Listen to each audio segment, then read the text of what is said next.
Hello, I'm Anne Flaherty. This interview is part of a series of one-off literary events for the Irish Cultural Centre in Hammersmith, London. For the past 25 years, the Centre has delivered the most diverse Irish cultural and educational programme outside Ireland. As part of its cultural remit, the Centre provides a platform for Irish authors to launch, promote and discuss their work. Today, I am delighted to welcome Peter Cunningham. Peter comes from County Waterford originally and has been writing for over 30 years. He started off writing thrillers, but is probably best known for his historical fiction. And his work has been translated throughout Europe and even as far away as Japan. So today we're going to start off discussing his latest book, Freedom is a Land I Cannot See. Welcome, Peter. Good morning. How are you? Morning.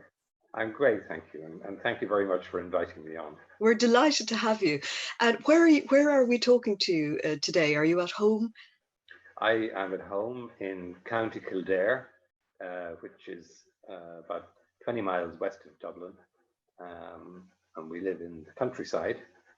So I'm in a place called Donaghadee, which is not far from the village of Kilcock. Mm-hmm. Well, your latest book, Freedom is a Land That I Cannot See, Freedom is a Land I Cannot See, it actually takes place in Dublin. It's set in Dublin, in North County Dublin, near Sutton, and roughly spans the period 1920 to 1924. So it's a very turbulent time, really, with lots of opposing political forces in Irish history. And just before we discuss it, I'll just briefly sum up the plot for those who might not have read it. It centres around the character Rose Raven, who is a young woman growing up with her family. She lives with her family in Sutton, and her father, Tommy, is actually originally from Leicester and has been a soldier with the British Army. Her mother is Annie, is a local woman, and they live in a cottage with her brother Alton, who's working as a copy boy in the Irish Independent. And the plot of the story centres around the fact that Rose comes into possession of some material which, if it became public, would be very damaging to the fledgling Irish government. So on the one hand, it is a novel with a lot of suspense and a kind of, an emerging plot. And then on the other hand, there's also a very personal story, which is a love story. And it's been described as a beautiful novel about love, loss, truth and courage. But it's also been described as a forensic distillation of nationalist and religious fault lines. And I wondered, Peter, if you'd start off by talking about how the book came into being. Well, yeah, so 1920 is the kickoff point, and in actual fact, when I began to write, and I suppose about 4 years ago, when I began to write Freedom is a Land I Cannot See, I started off with my mother, who was born in 1920 and came from Sutton. And I wondered then, I didn't quite know where this was taking me, but as I began to dive into the history of that time, I realized very quickly that there was a lot I didn't know about what had been going on. And so we're plunged into this absolute boiling pot of Irish history that we all have heard so much about and we're meant to have studied and learned about it, but actually we don't know all that much about it anymore. And I wanted to, if you like, make a microcosm of what was going on in Ireland, in Dublin at the time, in this little cottage in Sutton. And I'm very familiar with that part of the world because my mother, as I said, came from Sutton. I spent a lot of my early childhood there. So in terms of my points of reference, like Baldoyle and the Borough Road, the Hill of Howth, all these places, I didn't need to do any research. I know them. I could draw a map and I could walk there in my sleep. So that was very gratifying, and I think it's very gratifying to be always to be writing in a hinterland that you're terribly familiar with. and a great comfort comes from that. So a great confidence in the writing, and it really went from there. So you started off with the idea that your mother had come from that area, and you began to be curious about what sort of a life she might have lived, or what it might have been like to live in that time period. Yeah. And what about the research then? How did you come up with formulating the characters, and how did you just said that it's a time that we feel that we should know a lot about but actually don't. How did you sort of research the whole material then? Well, it is quite a confusing. It's a confusing period, but it's also, of course, a crucial period in Irish history, and there's so much going on in terms of you've particularly in 1920, you've got Ireland is still occupied. It's the British Army is the occupying force. You've got the emerging Sinn Féin. We're now on 4 years from the rising of 1916. So you've got a parallel civil service being run by Sinn Féin very successfully. And then if we leap forward to the other part of the novel, in 1924, you've got the fledgling Irish state, which was an incredibly brave and fragile enterprise with no money, no recognition, or very little recognition, and just a lot of courage required by the young men who were running it to keep it going. And so an enormous, I wanted to distill this all down to just one family, which lived in Sutton.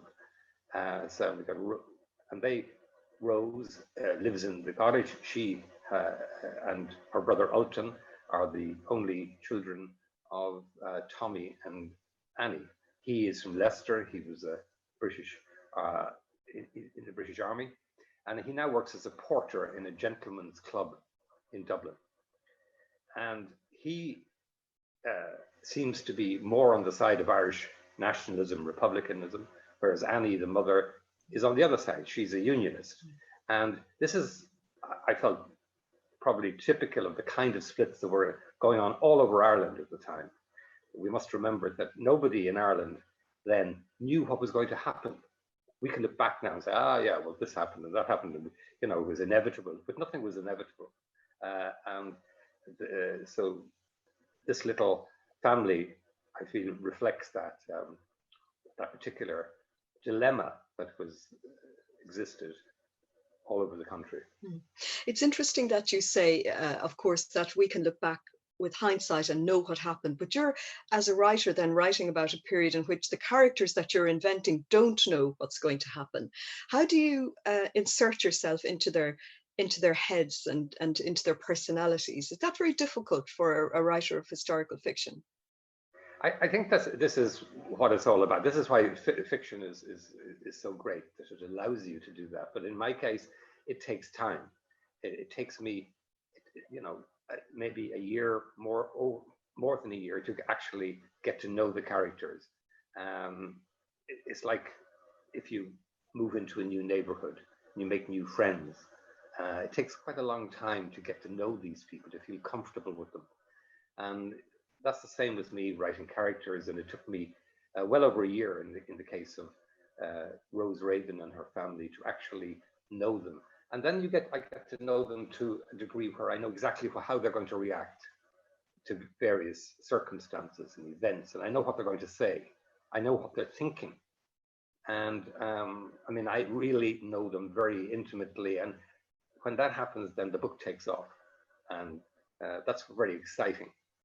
By the same token, at the end of the book, when you've got to send the book away to the publisher, and that's the end of it, you have to then say goodbye to these people, which is it's a wrench, because it's like leaving the neighborhood. Like leaving the neighborhood. Yes. Yeah. When you mentioned about your mother, I wondered how much she was in your mind when you were actually writing the character of Rose. Do you think that was a subconscious thing? Did she ever talk about her childhood or what it was like growing up when you were young? I think the only connection really between Mum and that and the book is the fact that she came from that area and was born at that time. There is no other connection whatsoever, because Rose, in fact, in the book, she was actually born in 1900, so she's 20 years of age in the book and more. So my mother was a child, and my mother would have come from quite a different background to Rose. She came from a different part of Sutton. So there is no actual connection with the with Rose's life and my mother's life. I was just thinking about what you said about uncovering things that perhaps, you know, we didn't know about that time. And without wanting to give too much away, I did mention that Rose is in possession of some information which could be potentially, you know, lethal for the new government if it were to be made public. But one of the things that I found really surprising was the mention of a famine almost circumstances in the west of Ireland. And I thought that initially when I was reading the book, I thought that maybe that was something that you had made up, but in fact it's not, it's true, isn't it? It is indeed, yeah. And this occurs in fact in 1924, and there's a lot of documented evidence. And basically, as I said a moment ago, that first of all, you have the Free State government led by Mr. Cosgrove, and they have no money. And there's been two really bad wet summers in 23 and 24.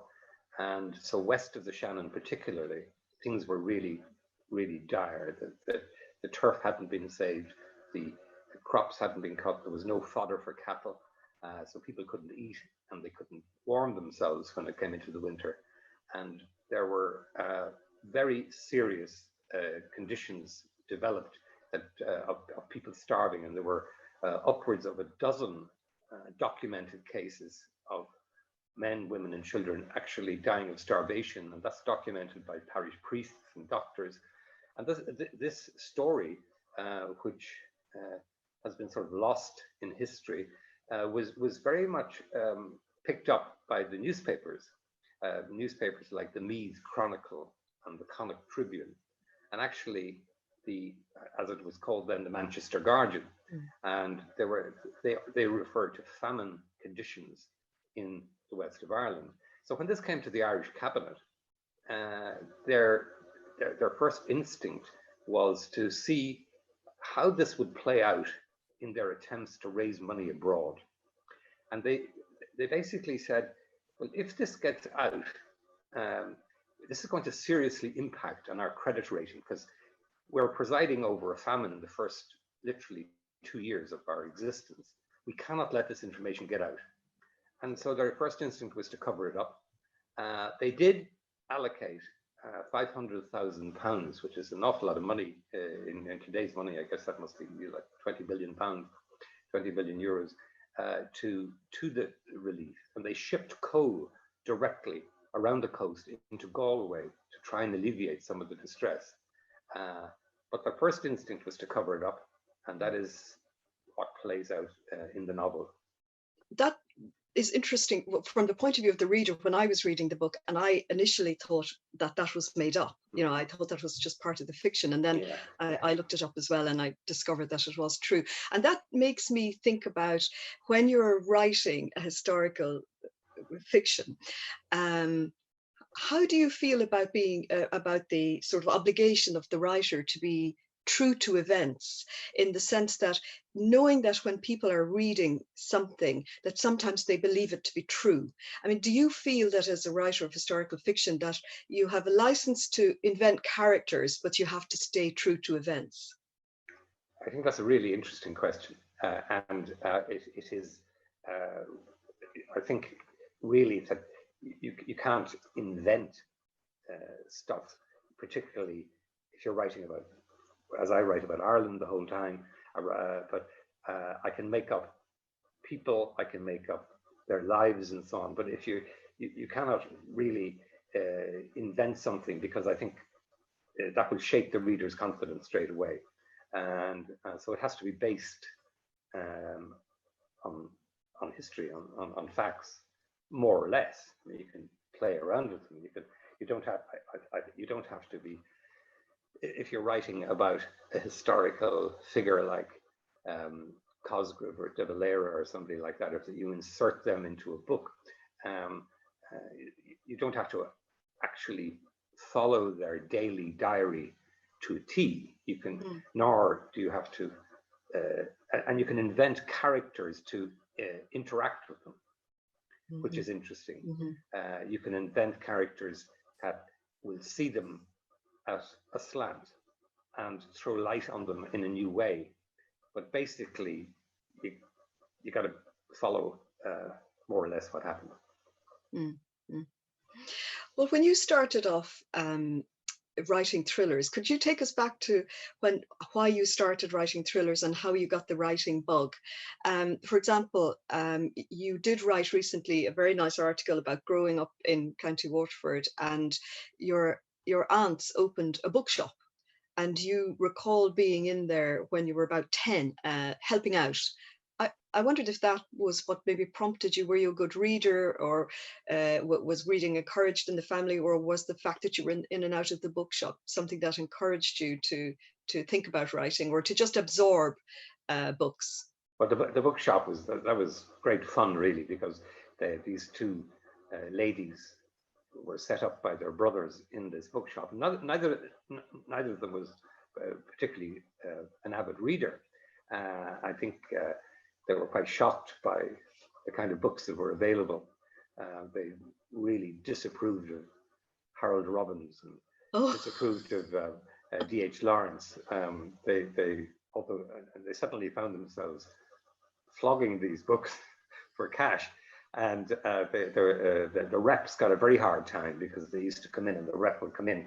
And in those days, they'd only, jackets of books had only started to be illustrated. So remember one day a rep came in and was showing a pirate on the deck of a ship, a really rascally pirate with an eye patch, standing with his boot on the back of a very scantily dressed young woman. And the rep said to my aunt, "This one is going particularly well." And she was horrified, absolutely horrified. She'd have nothing to do with it. So we're talking in the 1950s, late 1950s. Yeah, I was interested. I was always quite inclined to write. I was from even before that, and I was. It was just something I felt I could always do.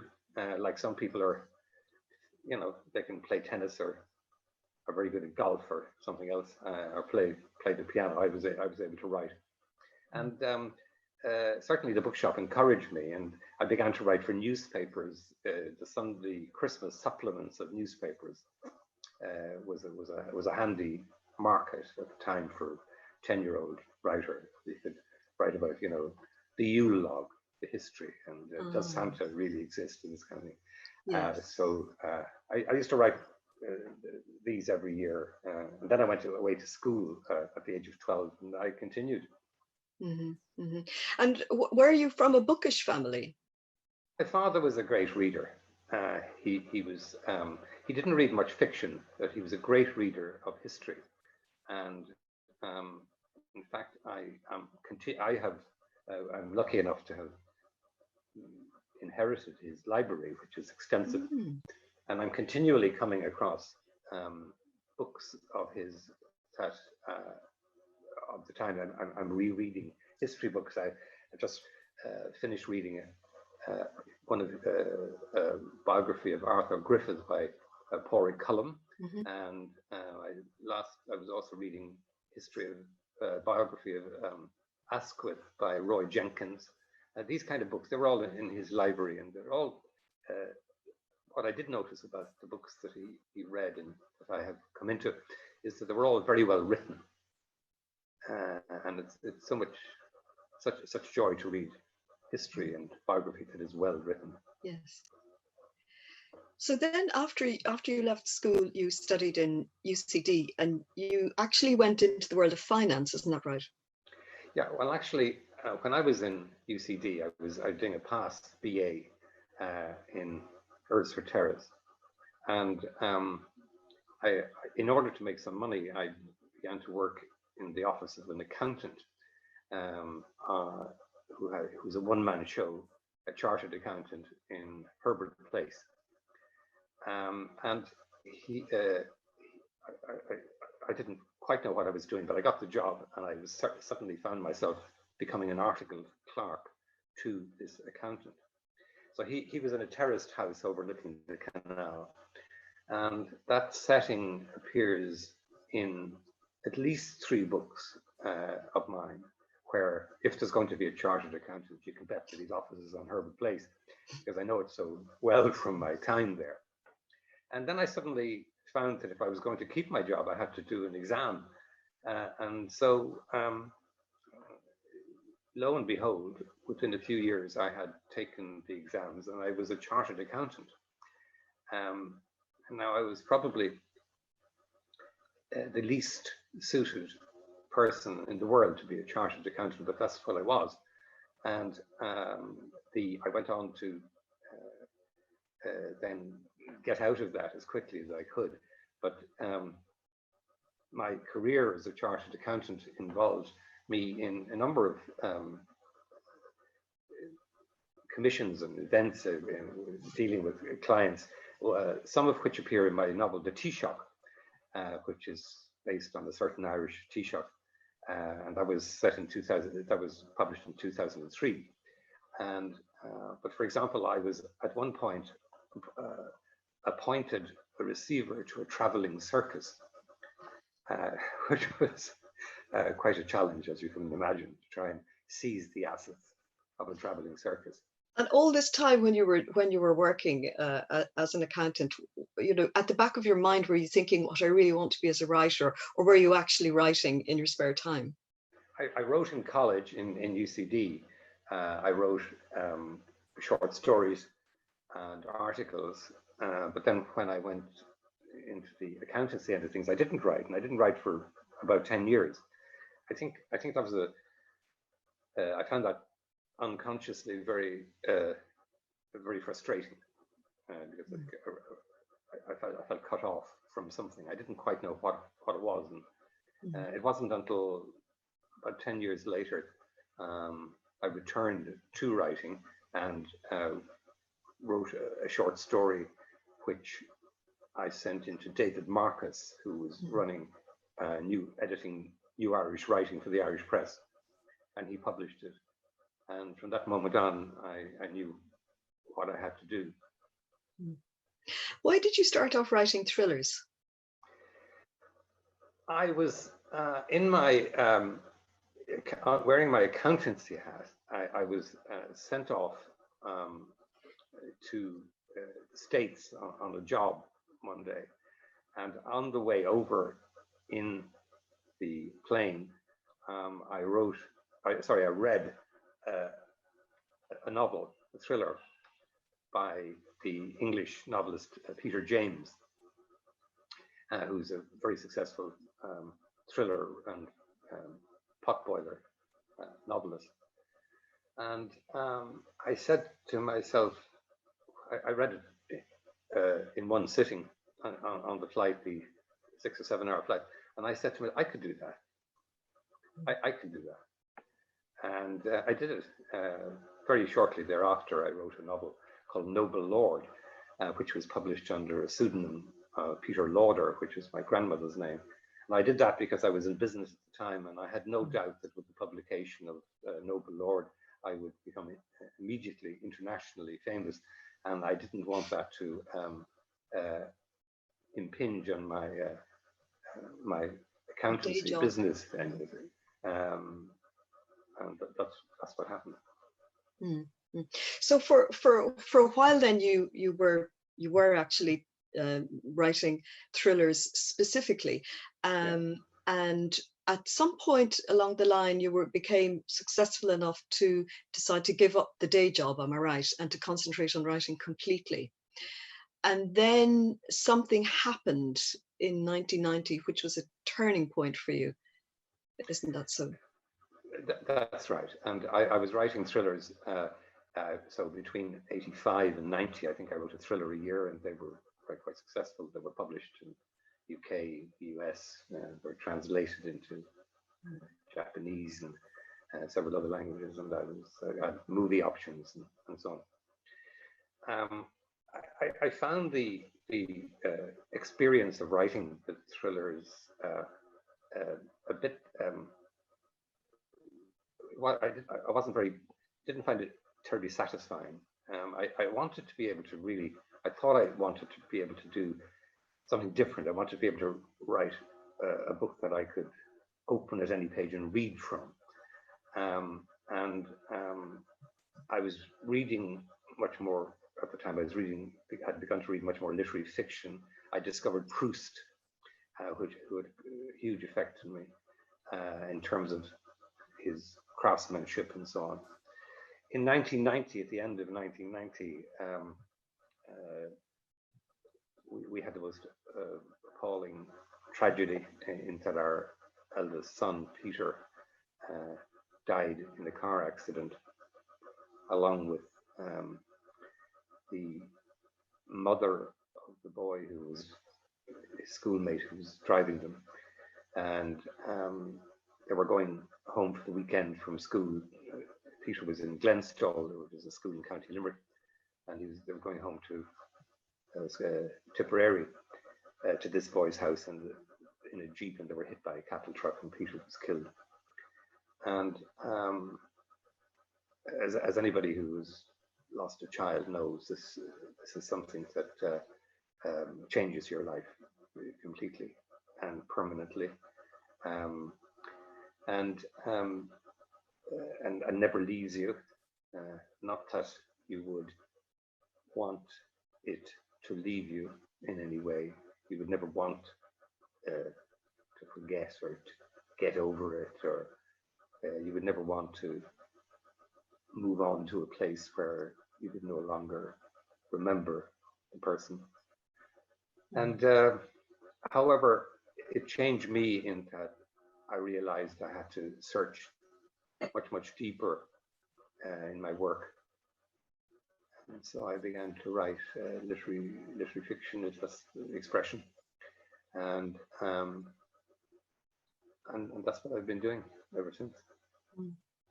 Well, you've written very movingly about your experience, about the experience of grief, and how your life becomes divided into before the event and after.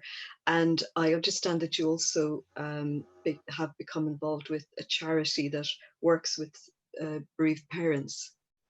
Yes. Well, I wrote some articles about the whole process of bereavement and how to cope with it.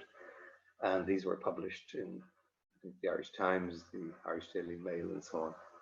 And so I was subsequently contacted by CRY, which is an Irish organization for the people who experience sudden bereavement. And so they have used my material, and they have invited me to speak to their members. And of course, I'm very happy to reach out in any way I can. It's to help them, because it also helps me to do that. It's the idea of sharing, the idea of healing, and this it took me well over 10 years to be able to do this. I was not able to even speak about it,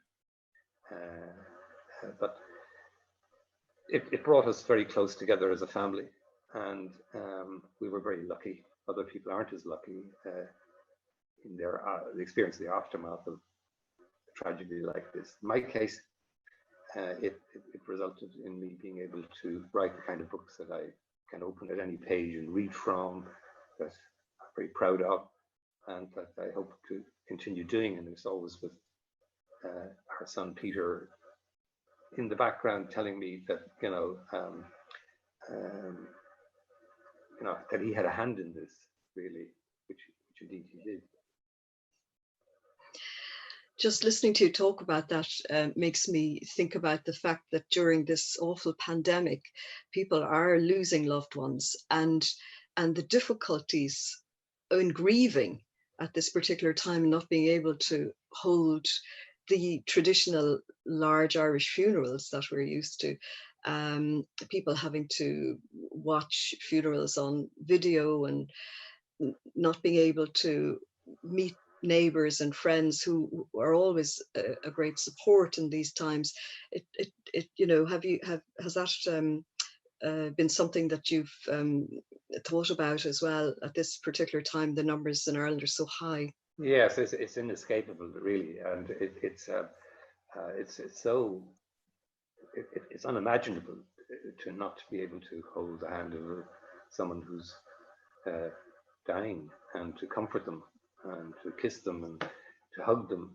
It's unimaginable to be, you know, we one elderly friend, you can only see her through the window of her nursing home, and talk to her on the telephone, and it's a really awful time, and it's sooner in Ireland we get this vaccine out and moving, the better. It's a kind of a no-brainer to get it out as quickly as possible, but we're overwhelmed at the moment, unfortunately. Have there been other writers that you've turned to at this time to help you during the lockdown? In terms of inspire me? Yes, or consoling or reassuring. I'm actually, I continue after the publication last summer, my latest book, Freedom is a Land I Cannot See. I sort of remained in that period of history for my ongoing work. I was very, I come from a tradition, an Irish tradition, which is actually not Republican. My father's godfather was called John Redmond, and he was the leader of the Irish Parliamentary Party at Westminster for 20 years and held the balance of power. And so he was a home ruler, and he was the MP for Waterford. And my grandfather, his name is Brian Cunningham, was John Redmond's election agent. And my father, who was born in 1916, was named Redmond for the great man, and Redmond was his godfather. So we have that strong connection to that side of Irish politics, which in a way was sort of blinded me for many years to the other side of Irish politics, or to the more nuanced, you know, all the various layers of Irish politics at that time. So to answer your question about it, I'm actually inspired at the moment by the courage of the young people who actually delivered Ireland from the maternity ward of the treaty almost 100 years ago, and actually pulled off something which was quite outrageous at the time. They had nothing, as Kevin O'Higgins said, you know, they have tanks and armies and airplanes. We have an idea. I think that's a fantastic quote. They had an idea, and they had an outrageous idea, and they pulled it off. I mean, they were riding around the country on bicycles, but they pulled it off, and I find that incredibly. No matter what side of the argument, this is obviously before the split, before the treaty, what side of the argument you look at, I find that very inspiring, and to think of the dark times that they went through. And it's a bit like for us now. It's a bit like a war, isn't it? I mean, we're all waiting for the end. It can't come soon enough. That must be what it was like then. Must be in any war. So that's where I've been finding some inspiration. Mm. And poetry, of course, has become very important in Ireland during this lockdown. I just thought there about the fact that there are so many complications in Irish families, and so many there were contradictions a lot of the time in terms of politics, and knowing that Ireland has its decade of commemoration, and there's been an awful lot of revisionism, I suppose, in Irish history in the last few years. How important do you think it is to have these commemorations, and in terms of the younger generation, to I suppose keep the memory of those visionaries, as you describe them, alive? How important is it that things aren't forgotten? I think it's very important. I think, I mean, it depends how you remember them, though, isn't it? That's the difficulty, isn't it? As Yeah. long as we don't remember them as per the agenda of any particular political party, this is why I think fiction can help hugely. In fact, fiction is magical in that you can bring things alive. In fiction, you can actually re-enter that world in 3D and see what happened if you're so inclined. And I think that it is time to realize that certain things happened, and we obviously can't rewrite history, but I feel it is very important to acknowledge what was done, not just for 1916, which was obviously a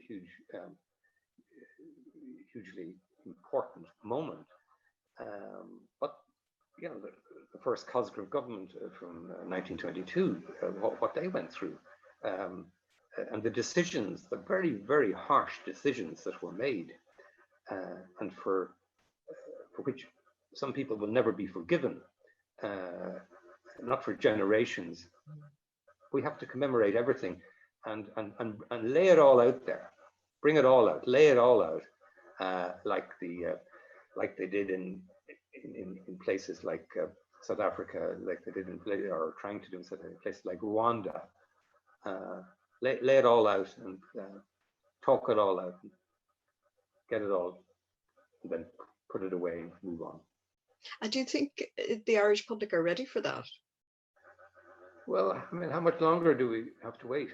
I mean, 100 years seems like an appropriate time to have a good long look at this and to talk about it.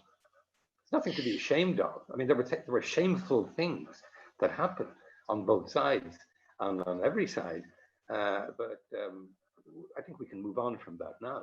It's very interesting as well as anything else. It's extremely interesting. It is interesting too. I think a lot of people didn't like to talk about things after they happened. And that reminds me that you also investigated your own family, your own father, didn't you? And wrote a book about his involvement he joined the British Army, didn't he? And he was in Northern Ireland for a bit, and you discovered various, things about him that he'd never talked about. Am I right? Yeah, my father, as I say, he was brought up I mean, he came from a very modest family in Waterford. His father, as I say, was the election agent for John Redmond. So my dad was brought up in a tradition which would have been anti-republican, pro-Redmond, nationalist. And in Waterford, there were the business of Waterford was livestock, so they used to ship livestock out on the hoof to to England, to Liverpool, Holyhead, and with the advent of De Valera in 1932, you had the economic war, which ruined the livestock trade between Ireland and England, which was, of course, further proof to the Waterford Redmondites that they were being picked on by De Valera for their beliefs. So when war broke out in 1939, that was a further, if you like, moment for Redmondite type of political people to feel that they should be in some way involved. And my father wanted to join the British Army, and he did so by, first of all, going to work in the north of Ireland as a clerk of works for the British Army when they were rebuilding their waiting American troops to come in. And it's a very murky time. I don't quite know what happened, but he very, very quickly, you suddenly find he pops up in the Royal Engineers in Scotland. I don't quite know what the sequence of events was that led to that. And he went on then to have a very distinguished career in the British Army. He's the only Irishman to be awarded a military cross on D-Day. He came in on Sword Beach, which is Ouistreham, and with the Royal Engineers in part of the assault group. They arrived in at 7 o'clock in the morning. And how he survived, because it's all very independently documented, God knows, but he got an MC for that, the only Irishman, as I say, to be so awarded. And he had a very good war, and then he got another MC in Holland. He got the Croix de Guerre. He's a very, very gallant, sort of swashbuckling type of individual. And then he came home and settled down in Waterford. And never talked about it.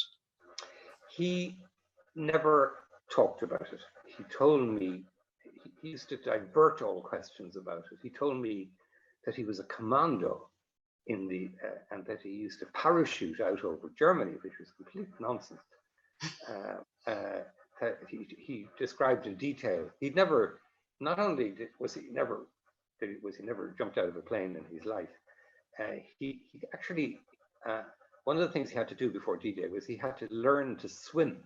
He couldn't swim, and he had to, in full military kit, because if the landing craft got swamped, you have to be able to swim.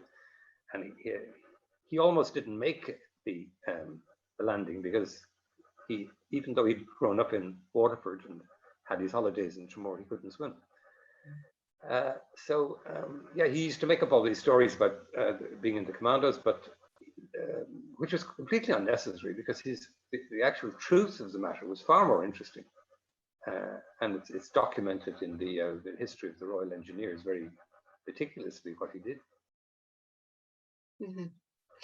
Now, having talked about historical fiction, you have also delved into more recent history, in that you've written books about the Celtic Tiger, and also that book that you mentioned earlier about, which is called The Taoiseach. Can you tell me a little bit about that? Well, the Taoiseach, which was published a good few years ago now, is based on the life and times of Charlie Haughey. But when the book was published, Mr. Haughey was still alive, and all the people in his circle were still alive. So it had to be done at a slant. It had to be, the names had to be changed. Even the color of people's hair and eyes had to be changed. There were 4 libel readings of the book by lawyers in Dublin before it was published, and it was a great success in Ireland, and continues to sell quite well to this day. And there's a movie a mini-series being made about it by a company from English film producers called Quirty Media. And they're going to make it into a 6 or 7 part miniseries. And I've seen the scripts, and they're really very good. And they're in ongoing, and have been for 3 or 4 years, ongoing talk with people in Hollywood about producing the movie. Well, that sounds absolutely fascinating. And of course, we'll all be wondering who they're going to get to play the Taoiseach. Yes. They were hoping to get Michael Fassbender, who can do the Irish accent, and he's young enough, I think, to kind of age him up. But you have to get a youngish actor. But yeah, it's very, very exciting. Unfortunately, the current pandemic has slowed everything down, including Hollywood, because they as you may, cinemas aren't open in the States, and there's very limited shooting going on. Indeed. I think there's only a few shows being shot live at the moment. Yellowstone is one of them. I think they're back with Game of Thrones somewhere in Ireland at the moment, but they all have to be incredibly socially self-contained distanced environments to shoot these because of the pandemic. Well, in your long career as a writer, Peter, and you've been writing now for over 30 years, living in Ireland, there have been an awful lot of changes. And I wondered if you, what changes you've noticed in the Irish writing world, because I know that you're a member of Istana and you've been involved in judging literary awards, etc. What do you see have been the biggest changes for Irish writers, and what challenges do they face now, new and emerging writers? I guess in one way, the new and emerging writers face the same challenges that we all faced, except that they are now competing in a much busier market. The market is incredibly busy, I guess is the word, with 50,000 books a year being published in London, and so the actual necessity to be good has never been more acute. You have to be absolutely really have something to be noticed, and we do have a large number of Irish writers who are being noticed because they are so good. Obviously, everybody, you've got this fantasy that everybody, you hear people saying, "Oh, everybody has a book in them." Well, I wonder, is that true?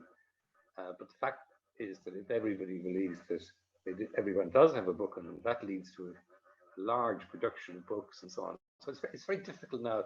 It's very difficult for people to get agents. It's very difficult to get a publisher to notice you.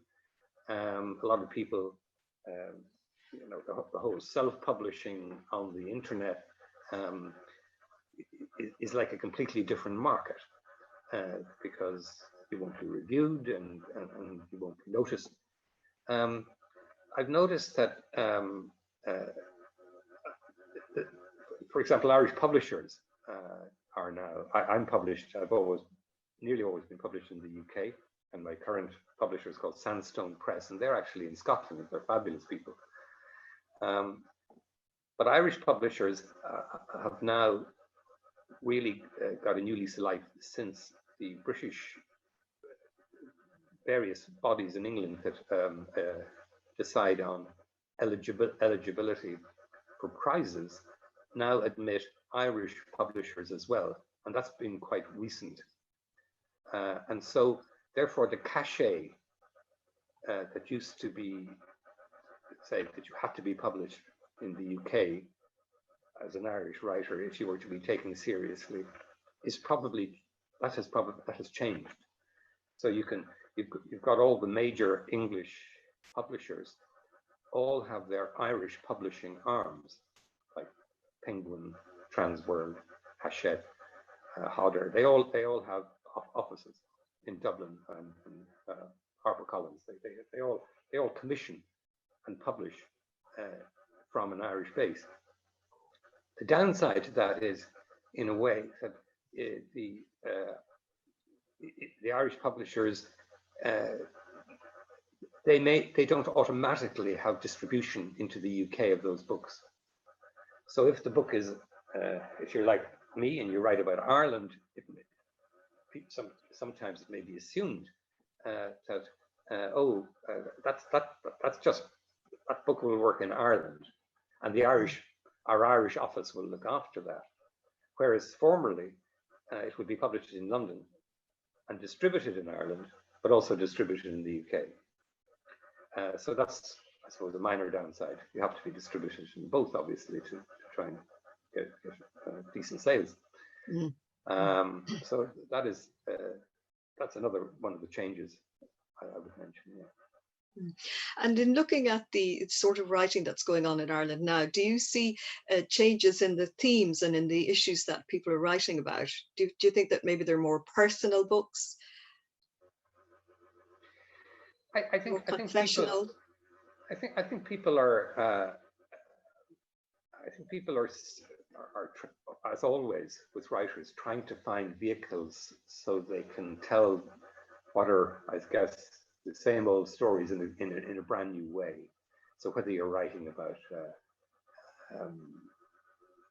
you know, Israel Palestine, like Colin McCann recently about, or whether you're writing about the Irish famine, like the writer Paul Lynch is written about, or whether you're writing about John Lennon, like Kevin Barry is written about. You know, always trying to find new ways to tell what are essentially the old stories over and over again. And I think there's a lot more confidence in young Irish writers at the moment, but they still face the problems of the very old problems of trying to make a living out of which is a very precarious trade. And can I ask, is there something that you're working on at the moment that you can talk about, or are you taking a break? No, I'm working away. As I say, I'm still in that period of Irish history, and I'm trying to work my way into getting to know characters that I'm creating in the same era as Freedom is a Land I Cannot See. And as I was saying, it's like a new neighborhood. I've just moved into it. I've only been in it for but 3.5, 4 months at this stage. So I'm the new boy. I'm still getting to know everyone. I'm being very cautious. I'm being very polite. I'm being occasionally invited into their homes. They're telling me I'm finding things out. And out of this will come a book in which I will suddenly find out all these new friends, all these new characters, and they will then tell the story that I want to tell, set in this centenary type period, if you like. But that's where I am at the moment. I'm enjoying it. Good. That's excellent. That's very good.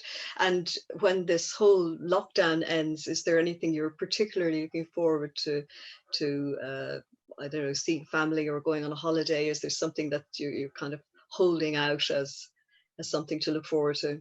You're basically asking me what I'm fantasizing about every single night as I lie in the dark, and I'm waiting, God, what am I going to do when this is over? And I'm going to do so many things. I think I'm actually using the lockdown. I'm going to try and get as much of this book out of the way as I can, so I can then just lash out and go off. And I'd like to go to, I probably won't work. A cousin of mine has invited me to play golf in Scotland towards the end of May. Will I make it? I have no idea. I'd like to go to Spain. We go to a tiny little place in Spain, which is on a beach, a place called Los Canos de Meca. It's down east of Cadiz.